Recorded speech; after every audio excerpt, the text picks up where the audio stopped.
the 9-step guide to breaking up with someone you care about.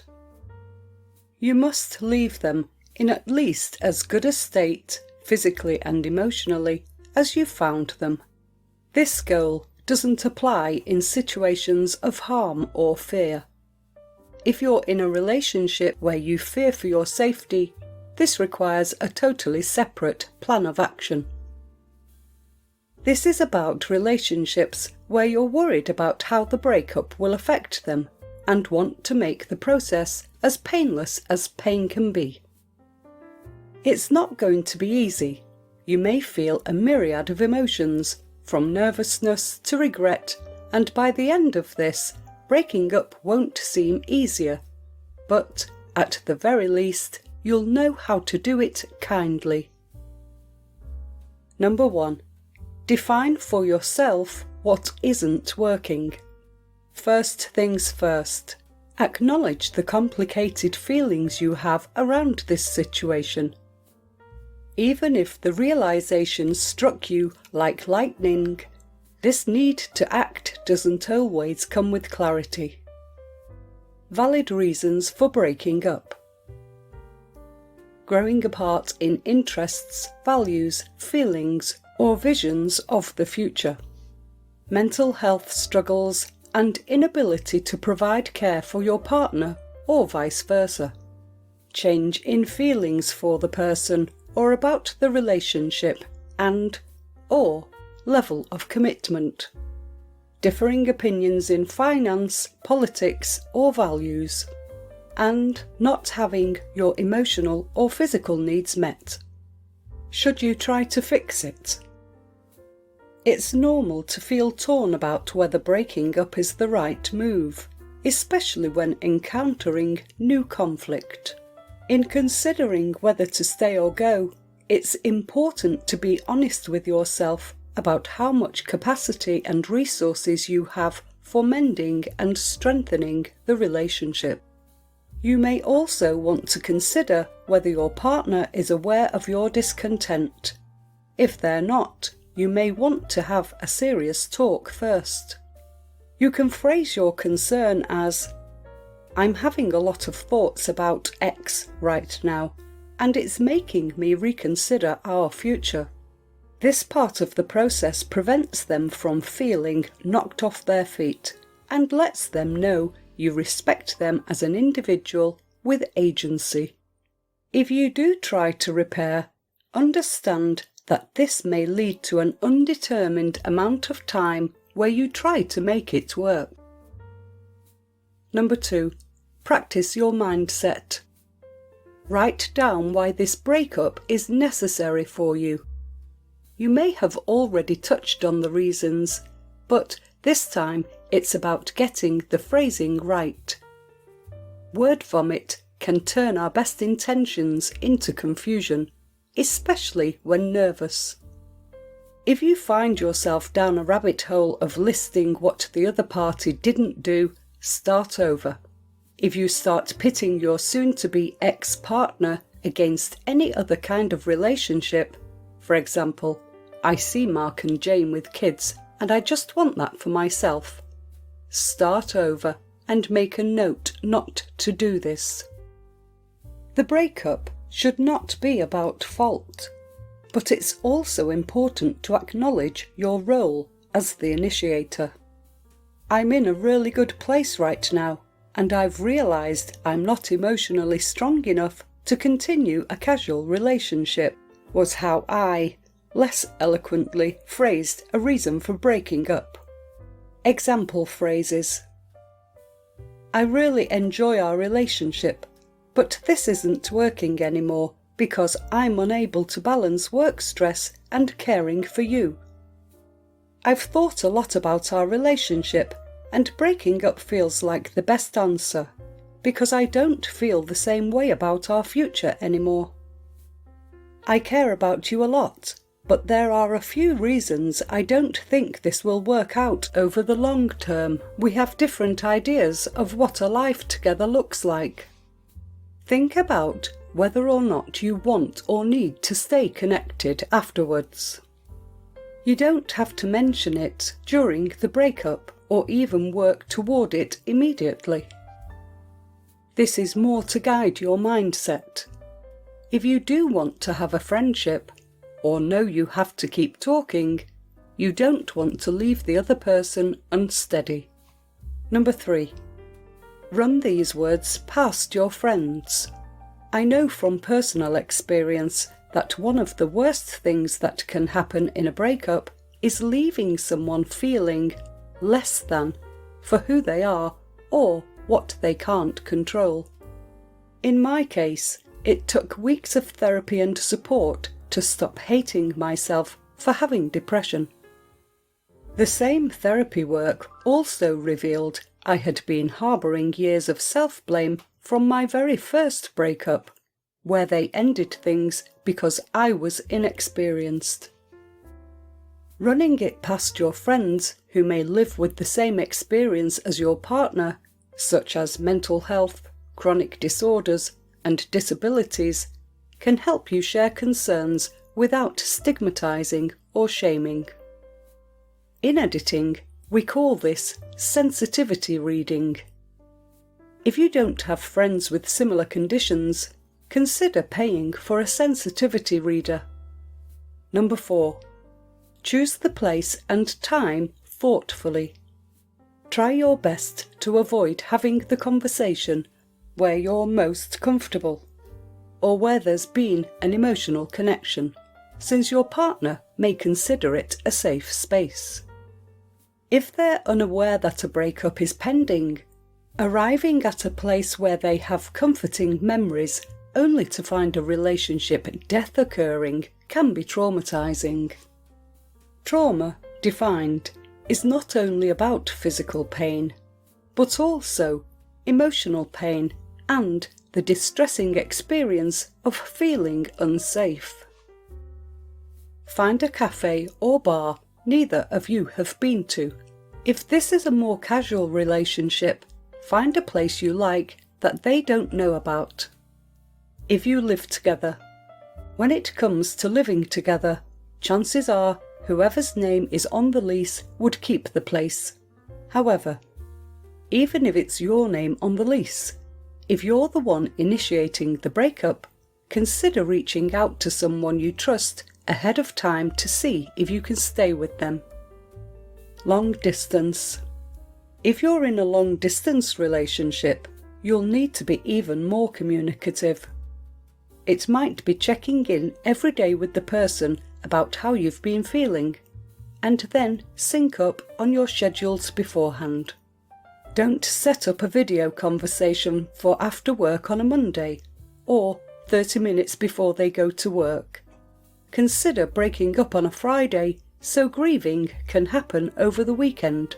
Number 5. Start the conversation with how you feel about your decision. Try something like, "I'm scared and anxious right now, but I've given it a lot of thought and breaking up is the best decision." Acknowledging your vulnerabilities helps the other person see you're not completely emotionless and may contextualize any awkwardness. And it will get awkward. Don't beat about the bush. If you've done the work of giving them a heads up, or even if you haven't, having a seemingly ordinary conversation will be off-putting once they hear the news. It invalidates and creates an atmosphere of mistrust, which can interfere with their processing down the line. Number 6. Acknowledge their emotions and pain. In a situation like this, speaking from your gut and emotions may not give them the answers they need. Notes may feel contrived, but bring them if they help you focus and stay on point.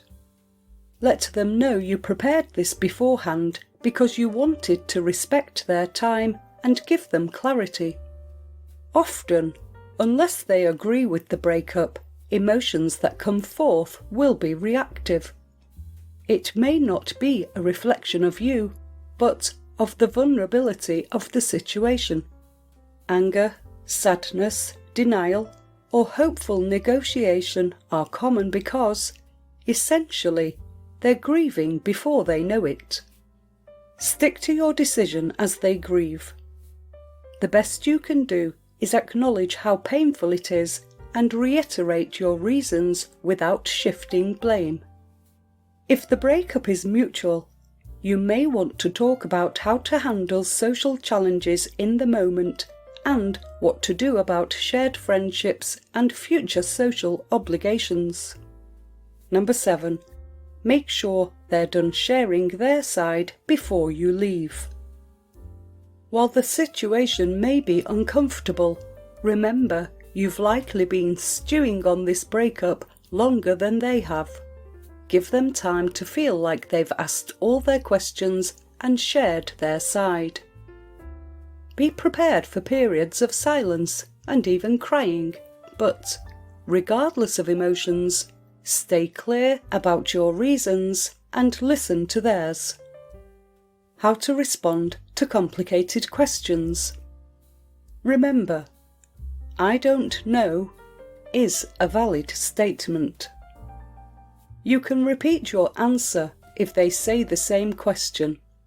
Try, "It's like I said earlier." It's okay to say, "I'm sorry," if there's nothing else to say. More often than not, people come into relationships without fully unpacking the last one. If you want to leave them feeling confident about what was real and what wasn't, let them ask their questions, as this will help both of you process after the breakup. Achieving clarity will help both of you stick to the facts. Number 8. Don't reach out right away. Losing a genuine connection is a bit like losing an eye.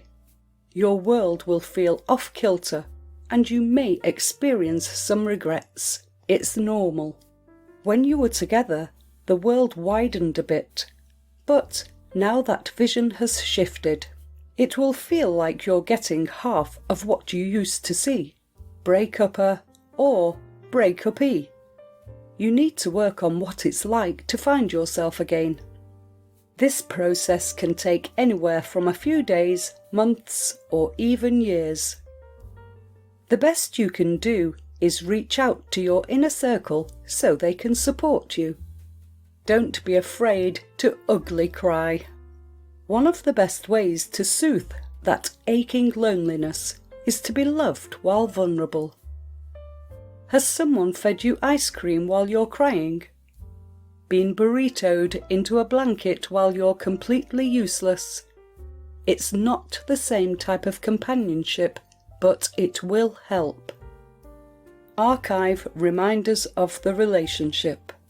Consider blocking or removing social media accounts. If there are gifts and photos, put them in a box or on a drive. You can always come back to them after you've processed the breakup. Allowing yourself to be constantly reminded of your ex will only prolong the grieving process. Number 9. Can you be friends, now or later? Handling the breakup respectfully and compassionately is one way of guaranteeing a friendship down the line. If you were friends before or socialise in the same circles, it may be easier to slip back into friendship.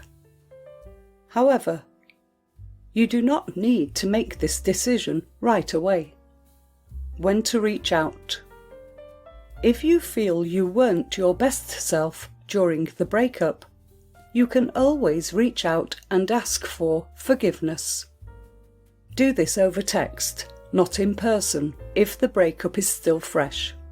But reaching out for closure, processing, or a reconnection really depends on when you're ready. Doing so after you've focused on prioritising you and relearning individual self-care is probably a good measurement of time.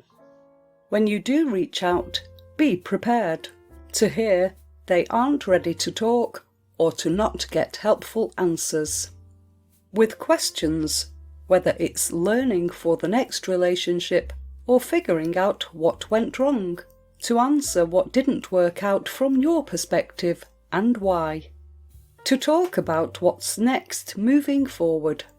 If they reach out when you aren't ready, it's okay to let them know you're still processing, but also realise the ball would then be in your court to reach out. Kindness should be the end goal. The unfortunate reality is that not everyone can or will get closure, and sometimes, by the time one person is ready to talk, the other person may have moved on, figuratively or literally. All breakups, no matter the length of time or how many times you've done it, will be different. Longer relationships, or ones where you live together, may have a decoupling phase, where intimacy is used as a way to say goodbye. You may even possibly have a better relationship post-breakup. None of these potential post-breakup scenarios will make breaking up easier though.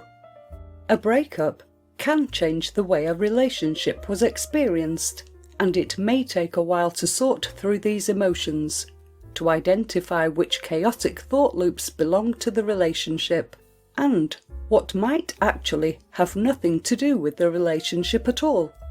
However, good feelings about the relationship can still exist.